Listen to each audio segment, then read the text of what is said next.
Good afternoon, everyone. This is County Executive Pat Ryan. I apologize. We are running a few minutes late today. I'm very sorry about that, but it's been a busy day here, and thank you for your patience and waiting a few minutes for us. We are going to, of course, continue to do our updates and continue to do those every Tuesday and Thursday at a minimum. So if that's going to change, we'll let you know. But I appreciate your patience, and I will make sure next time that we are not late. So let's dive right into the update. At the high level, unfortunately, things continue to get significantly worse. Essentially, each day over the last week to 10 days, we've been setting new records for total active cases, and we're seeing in several of the other metrics as well, more and more cause for concern. So we'll talk about that, and then again talk about what we are doing here at our level, what the state is doing, and then what each of us can do individually to stay proactive and do everything we can to blunt this second wave and try to get us the time and space to be at the point where we can be widely distributing a vaccine. So we'll jump right in. The high-level numbers, we have now surpassed significantly 4,000 total cumulative cases. We're at 4,114 cumulative, and we have tested well over 165,000 residents. On the point of testing, we are continuing each day really since the beginning of COVID in March. We are doing more and more testing. We're now approaching many days near 2,000 tests, but I will talk about it more later and recognize we still have more work to do to ramp up our testing capacity, so we're working on that as well. But I do want folks to know that as we've gone through this, we have gotten better and are still doing way more tests now than we were doing back in the spring. The good news is we've had 2,531 residents recover who were positive. The really heartbreaking news is that just in the last 24 hours, we lost 3 more residents, so had 3 more fatalities.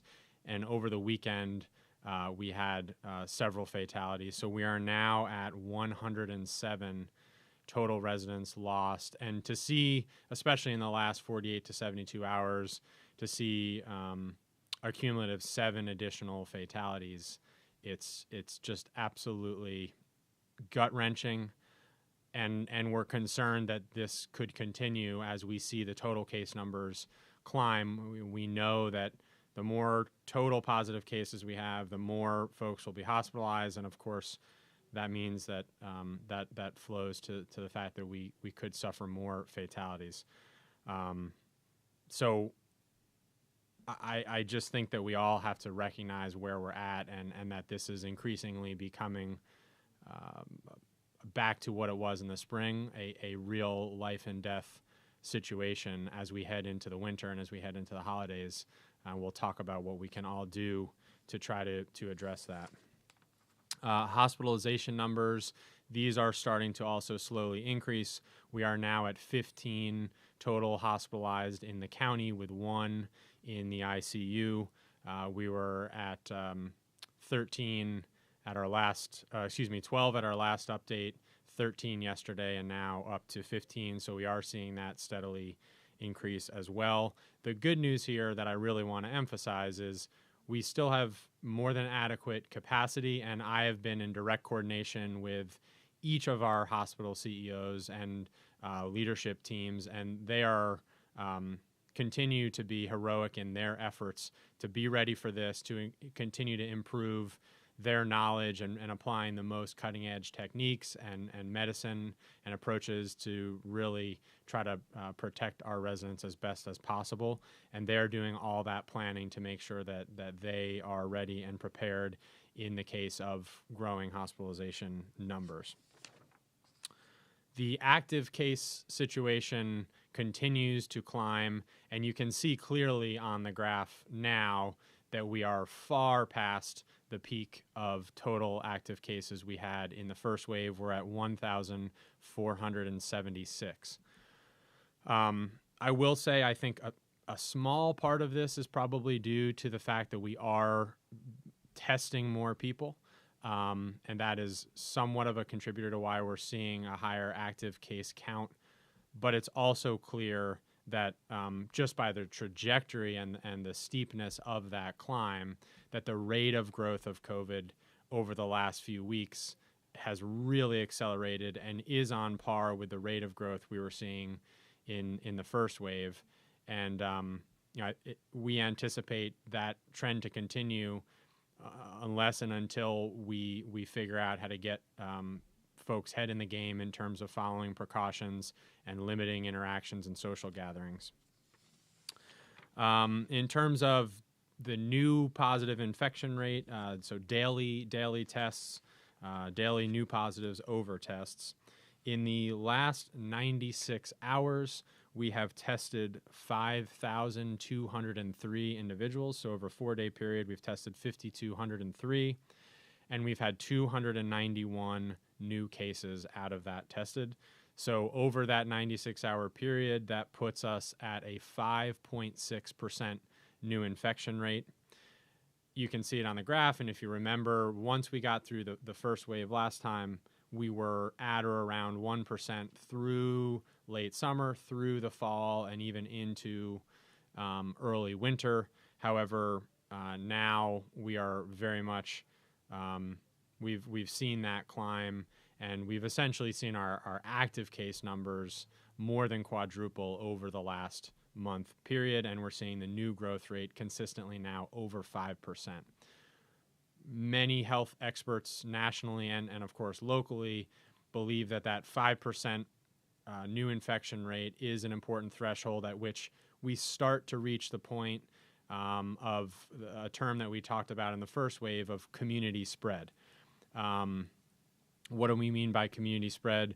We mean that we're starting to reach the point where rather than thinking about COVID in individual clusters that we could detect and try to contain, it to use the metaphor of a fire or a wildfire starting, we'd have small fires start. Our goal was to quickly detect them, put out that fire before it spread more widely. What we've seen now over the last month is a lot of small fires start to connect to each other, and we're right at that tipping point, we believe, of reaching community spread, which puts us in a very dangerous place and makes it much harder to really put the genie back in the bottle and get this back under control. When we were at community spread last time in the first wave, that's where we really started to test all of our systems in terms of testing, as well as hospital capacity and many of those other systems. So that is an important warning sign. And I have been regularly communicating that concern and that urgency through our daily calls with the state and with our regional control room. My fellow county execs are seeing the same things and raising the same concerns. And I was encouraged to see yesterday that the governor is starting to look at additional restrictions that are smartly tailored based on the data, but additional restrictions to try to get this back under control. And we'll talk a little bit more about those shortly here as well. In terms of hospital capacity, again, currently 15 in the hospital, 1 in an ICU bed, and you can see our capacity numbers there. We still remain in good shape with sufficient near-term capacity.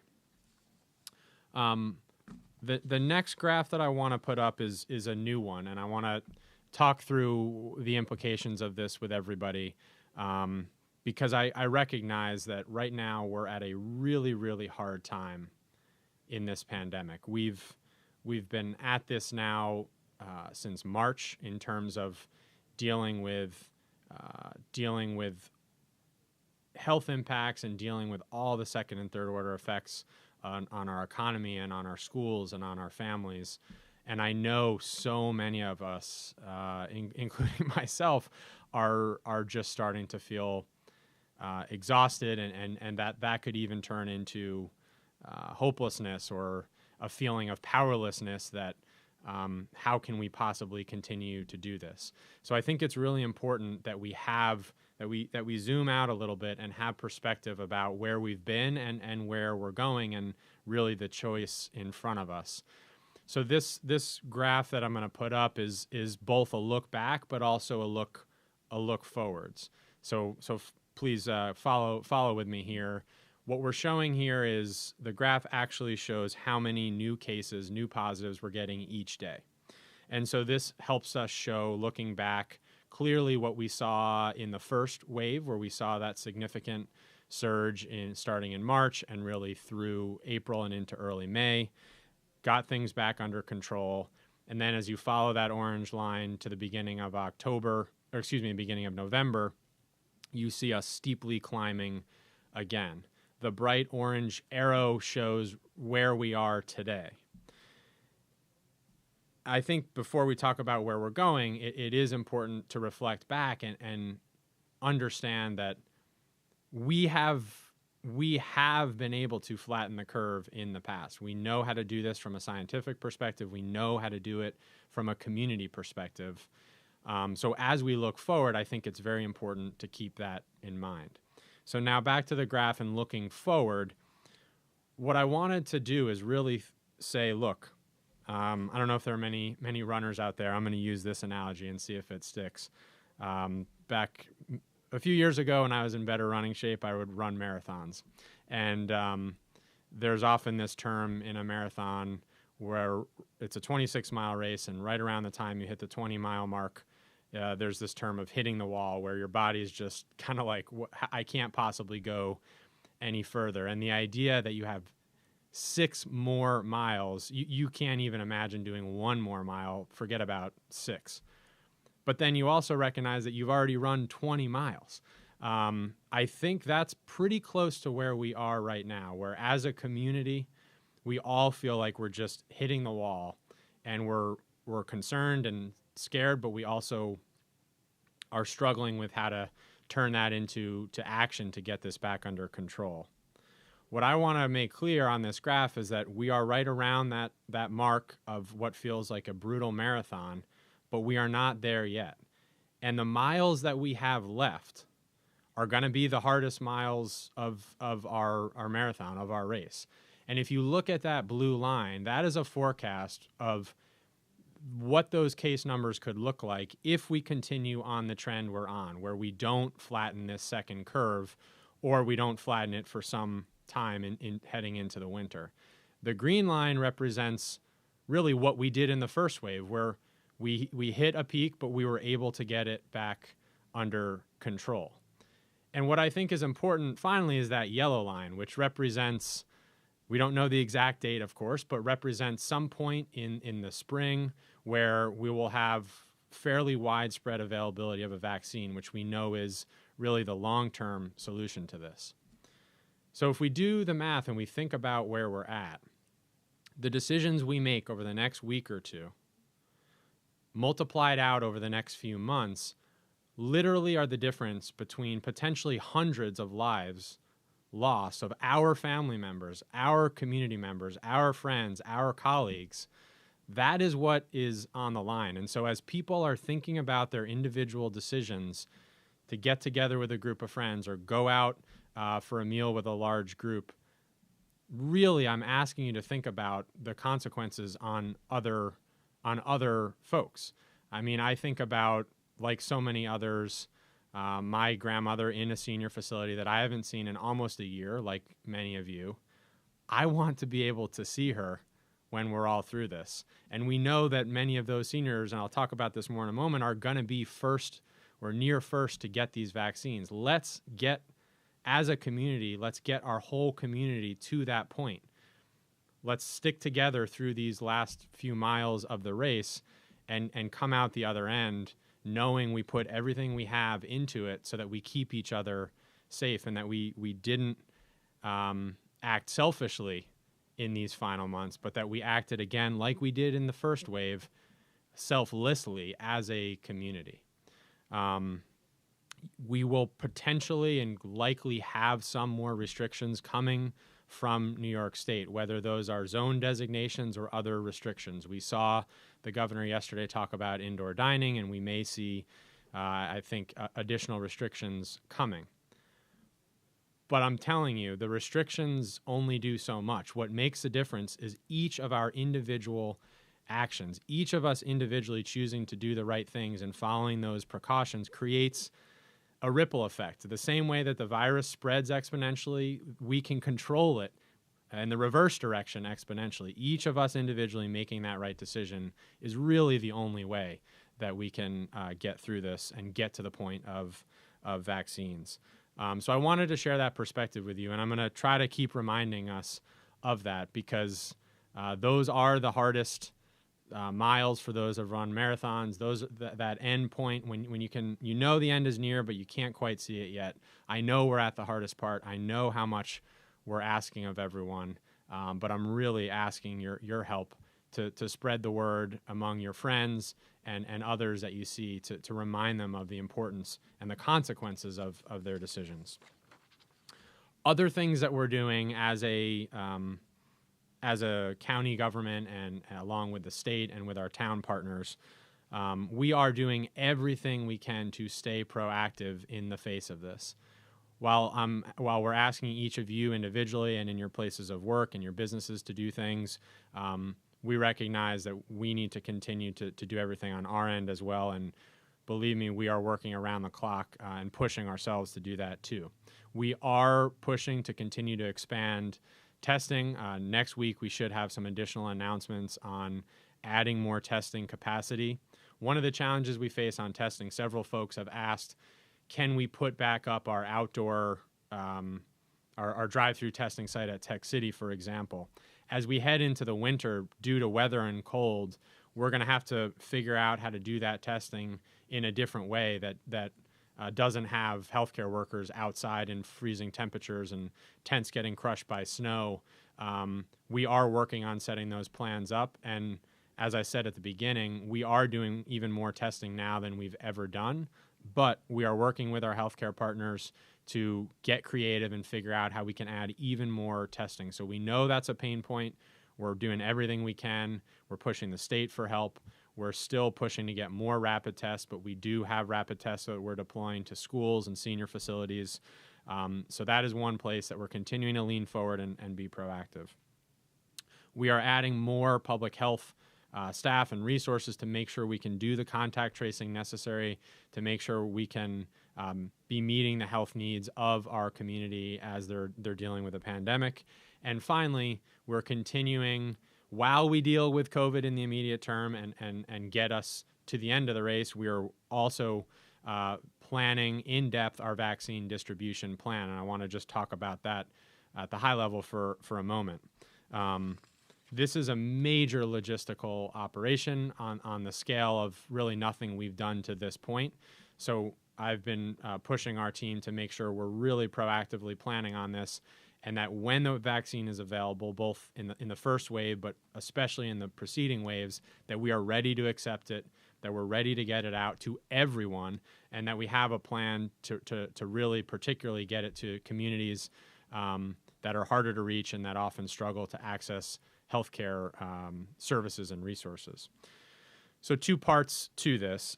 Number one, many of you have probably seen this, but this is the New York State plan for the 5 phases of deploying the vaccine. Very encouraging news. Many of you probably heard already, but the UK administered their first actual doses of the Pfizer vaccine this morning, UK time, and now we actually have folks out there in the world receiving this. The FDA, as we speak in the U.S., is doing final review of that vaccine, and we expect that approval to come soon.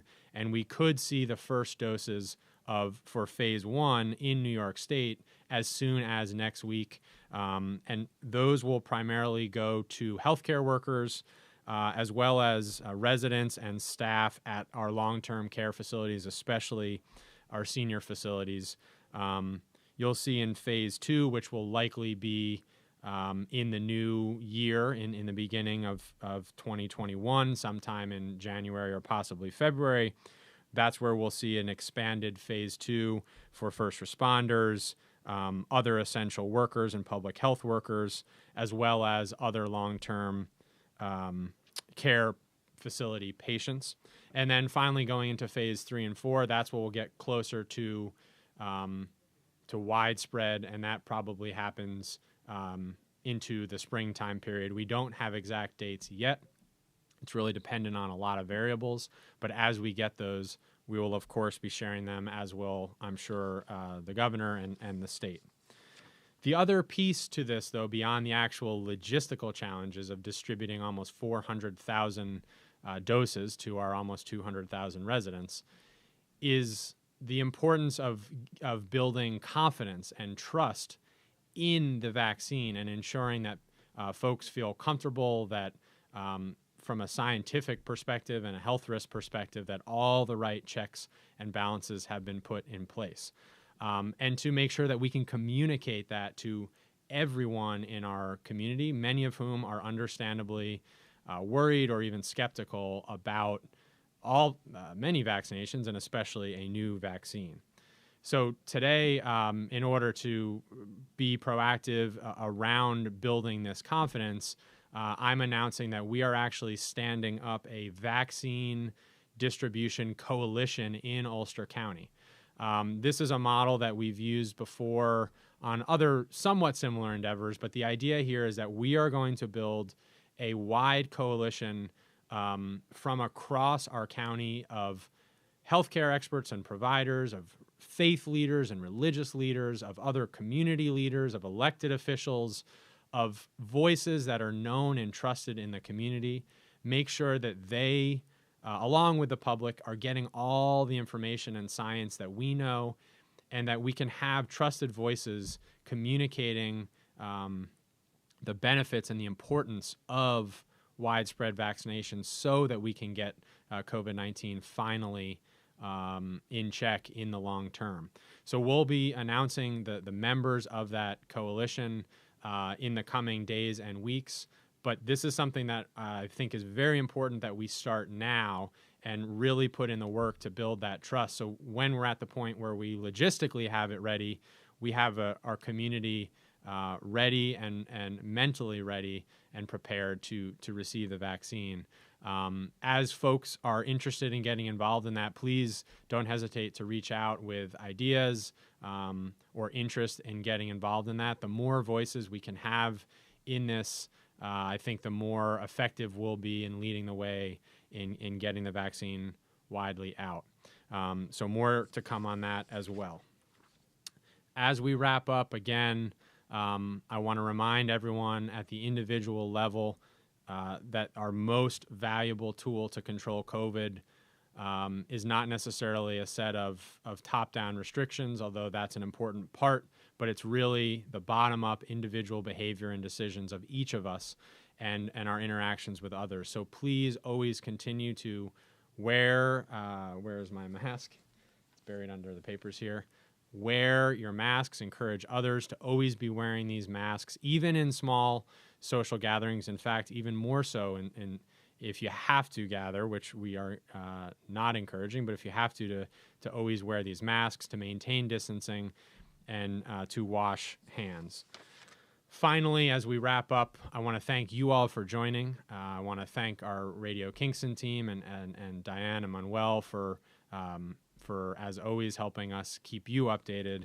And I especially want to thank our frontline workers who have now for almost a year been putting themselves at risk, and we see that risk growing each day. You got us through the first wave.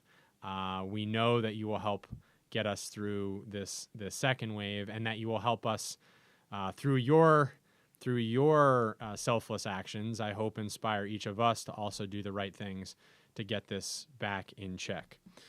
So thank you to all of our frontline workers. If any of you have questions about what's happening, please don't hesitate to reach out to our Recovery Service Center is the right place to contact, whether it's in regards to testing, food needs, shelter needs, other critical needs. You can call them at 443-8888. We will continue to update our dashboard. I know over the weekend we had a slight glitch where the numbers, while we were updating, where the numbers were blank for a few minutes, so please bear with us on that, but we are always updating that. as I said, just a quick technical point on that. We've gotten a few questions about this. We are listing the town-by-town numbers, and several people have asked, at the town level, why are numbers different in certain towns and others, and can we understand what's driving higher numbers in one town or the other? To be frank, that's really not, at this point, the way to think about what's happening with COVID. We are at or near the point of community spread, meaning that increasingly it is significantly affecting all of our county. And so while the testing might show slightly higher in one town or another, I really would not use that as a guide to make decisions. The guide to make decisions is, at this point, to increasingly assume that those who you don't know what they've been up to or who they've been interacting with may be positive and either pre-symptoms or asymptomatic. The same way that we treated and interacted with each other back in the spring is really what's called for increasingly now. So there isn't really a single driver in any one town or community. It's now really reached the point of multiple drivers and factors leading to the numbers going up, and so that should inform our behavior. But we will continue to update that. I'm just encouraging folks not to use that to say, hey, I want to maybe go to a store in this town versus that town.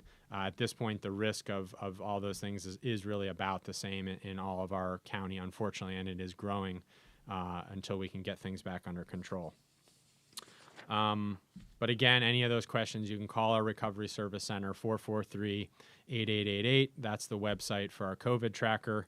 I appreciate you tuning in and being engaged and doing your part to spread the word and get this in check. We will see you again in 48 hours on Thursday. And until then, please stay safe and healthy and be resilient. Thank you.